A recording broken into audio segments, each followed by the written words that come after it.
Alright, so for your chalk pastel contour pumpkin, you need a pumpkin and some chalk and a piece of black paper. The chalk shows up real nice and bright. You can go with the color of your pumpkin or gourd, or you can make up your own colors, but you'll need a light, a medium, and a dark. So I'm going to start sketching my contour of my pumpkin. I always start with the center stem of my pumpkin. I know that seems weird because contour is the outline, right? But when I create that, then I can create the lines that come out of it, which help make my pumpkin look more realistic. I'm going to kind of make mine a little skinnier than it is in real life. But I'm looking at and following the lines for each individual ridge in my pumpkin. My Cinderella pumpkin. That's what they call the white ones. I just think they're fun and different.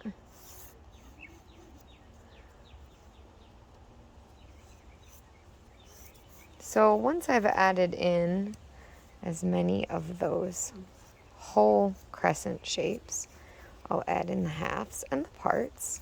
And yes, you're going to get messy. And yes, you might erase a little bit or draw over something with your chalk, and that's fine. And then, of course, I'm going to draw in my really cool twisty vine top. Then you can go in and start adding in where your darks. Well, I start with medium, and I build from there. And I'm just going to kind of go with some tans so I can add in the dark, but that's not quite dark enough. So that's good. Go with that at the base, right? And then you kind of follow where your darks are. Like I said, you can kind of make up your own colors. But it's just like our spheres. You're looking for the light, the medium, and the dark shapes. And you can even see the shadow line here. I'll draw this in.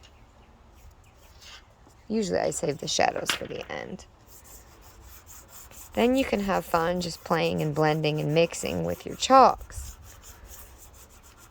I tend to put down a lot of color first before I even think about going in with my fingers. I know that's the best part, and you all love that part the most.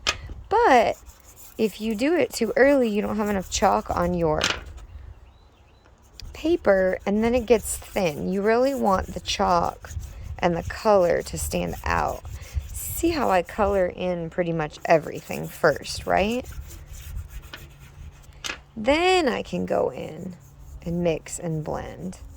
And I don't do the whole thing. I like to leave some. Blowing with the chalk helps keep your paper clean, and then I would move on to the next crescent until I'm all the way finished. Let's see your pumpkin chalk contours.